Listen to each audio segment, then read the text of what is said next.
In a house in the woods, Vanessa is looking through the window when suddenly she's startled by a bird hitting the glass. Vanessa comes out to look at the dead body and her husband Alex joins her, trying to hold Vanessa's hand to comfort her. However, she just walks away. Later Vanessa tells Alex and his brother Martel that last night she heard a loud noise that sounded like an explosion coming from the forest. Martel talks about a facility in the forest, which was rumored to have weird experiments happening inside. People used to go missing and the facility was shut down, so now the forest is supposed to be claimed as a preservation. However, Alex thinks it was a story made up by their dad, who abandoned them. Martel thinks their dad was searching for something, but Alex dismisses the idea. Then Vanessa decides she needs some time alone and gets ready for a walk in the forest. Martel gives her a rifle to fight off any wild animals and casually asks if the couple has decided to sell the house yet. Alex says they're thinking about it but Vanessa is against it, which triggers an argument that makes Vanessa leave in a huff. Alex follows her and explains his brother is just trying to help them move on, only for Vanessa to ask Alex if he wishes she was the one who died that night instead of their son. Alex swears he's already forgiven her for the car accident and doesn't want to lose her too, but Vanessa just leaves for her hike. After crossing the lake on a boat, Vanessa wanders around the forest for a while. Eventually she takes a break and closes her eyes, only to hear a noise nearby. When she moves to investigate, suddenly someone shoots at her, so she immediately takes cover behind a tree and shoots back, hitting the person on the leg. But when she looks through the scope, she's shocked to discover the mysterious shooter is herself, who is now going away. At the house, Alex is worried because it's been 2 hours since Vanessa has been out in the forest and tries to contact her through the radio, but she doesn't reply. At that moment she comes back looking very obviously shaken, but when Alex tries to ask her what happened, she just says she saw a bear and rushes inside. Alex goes after her and finds her crying, so he begs her to open up and points out she continues to block him out of her life. Vanessa snaps at him, accusing him of moving on too fast and pretending to want a normal life when they can't have that. After kicking him out, Vanessa remembers what happened and searches her suitcase for her medicine, which comes in yellow bottles. But in the end she doesn't take it. In the evening, Vanessa is watching TV when Alex tells her that Martel is grilling outside, so she should join them.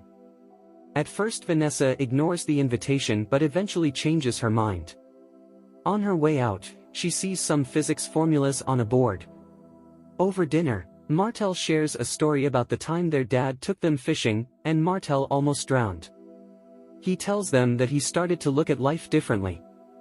Initially, he started to drink and then realized that no matter what, humans aren't in control of anything and the decision has already been made for them. There are no mistakes, just lessons learned, and now he's been sober for years. Vanessa feels like she's being patronized and gets up to leave as she grabs her things. When Martel tries to help her, he accidentally burns his hand and rushes inside to take care of it. Then Vanessa goes back inside too only to find Martel pouring himself a glass of whiskey. She immediately confronts him, asking if everything he just said about going clean had been a lie, but at that moment she notices his burn is already healed. Martel says it wasn't as bad as they thought and decides to go out for a walk. When Vanessa turns around, she's surprised to see Martel with a bandaged hand walking toward her. Shocked, she rushes to her room. That night, Vanessa can't sleep because she keeps thinking about what she saw in the forest. She decides to grab a weapon and go for another walk to search for answers. Deep in the forest, she finds a fence that has been pushed open and some blood on its side, which could have been left by the woman she shot before.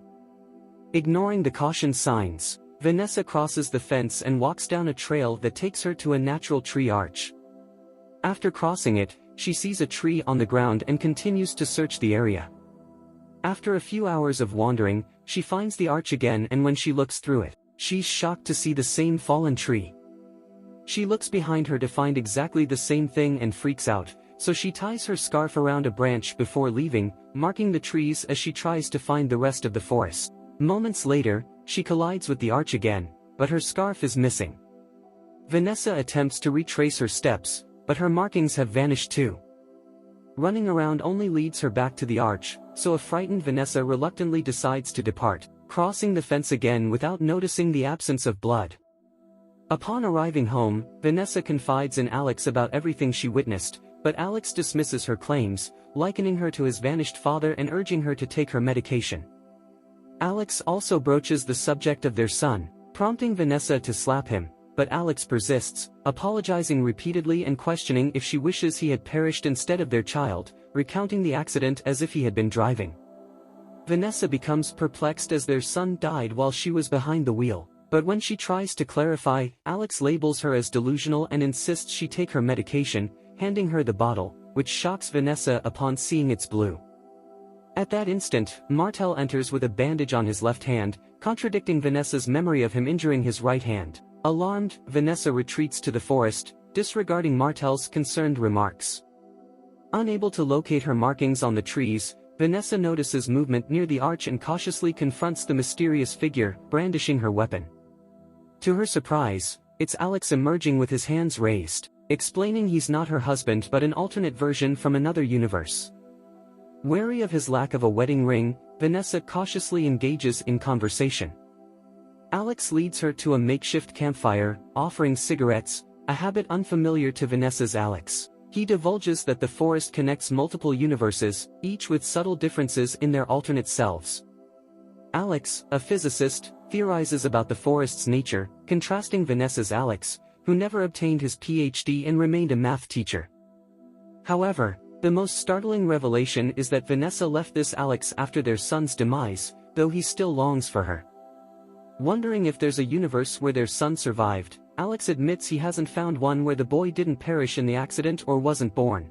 Proposing a plan to find their original realities, Alex suggests marking their location with fishing wire and exploring, aiming to follow the wire back to their starting point. Lacking sufficient supplies, they opt to visit the first universe they encounter.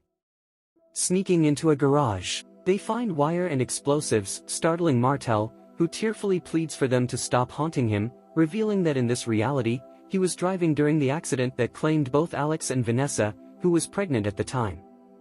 Martel believes their apparitions haunt the house, unaware he's likely encountered alternate versions of the couple from other universes. Alex and Vanessa tell Martel to be kind to himself before returning to the forest. They set up the wire and agree on code words to recognize each other. Room 1111 Bed 8, which was the hospital room Alex's son stayed in for 3 months. Before leaving, Alex shares how he got lost in the forest. One afternoon he entered the house and heard some weird noises, only to discover two Martels fighting each other. They ran away from the house and Alex followed them. A Martel told him that their dad was right before running into the forest with the other one, and when Alex tried to follow them, he got lost. In return, Vanessa tells him about shooting her other self. Then the two of them share a kiss before Alex leaves in the middle of the night. The next morning, Vanessa sees the wire move and quickly moves to see Alex coming, so she says, "Room 1111, to which he answers, "Bed 8, to confirm he's the same one. Alex explains he found a version of him, Vanessa, and Martel that were a happy family, but he had to run when that Vanessa saw him and fainted. He also announces that he's gotten the hang of the multiverse navigation, so he's brought the explosives from the garage to blow up each entry to other worlds so they can't return to the wrong ones. Vanessa realizes that's the sound she heard at the beginning because there's a time difference as well. That night, Alex leaves again and after a few hours, the wire starts shaking.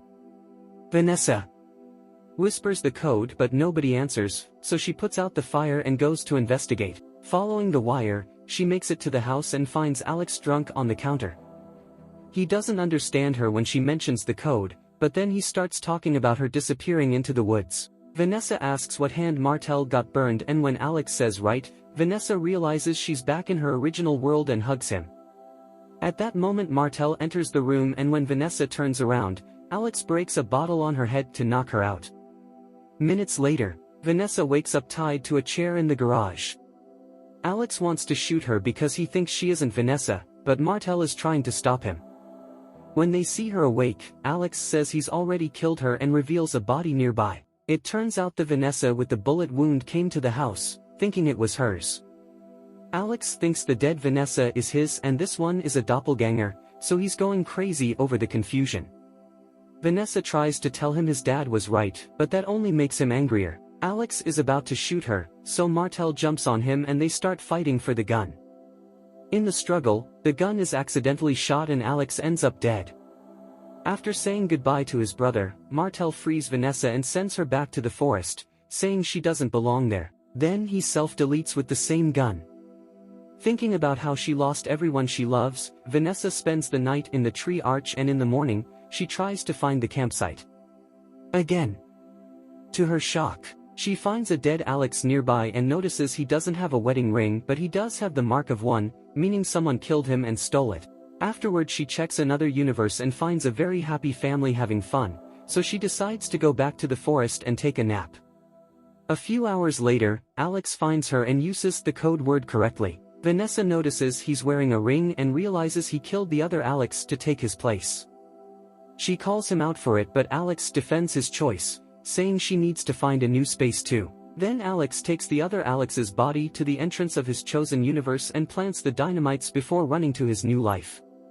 Vanessa goes as far away from the explosion as possible, and while she's taking a break, she's approached by another Vanessa, who is also aware of the multiverse problem. In fact, this Vanessa is the one that divorced the murdering Alex. She's deeply depressed over her son and doesn't want to go back to her world, so she's seriously considering shooting protagonist Vanessa to take over. Desperate to defend herself, protagonist Vanessa takes a rock and hits her other self, instantly killing her. Realizing what she's done, she runs away and enters the nearest universe. The house looks the same, so she takes a shower and finally has a breakdown before going to bed. The next morning, she sees the bird hitting the window and dying. When she goes outside, a new Alex comforts her, and this time Vanessa lets him hold her hand and kiss her.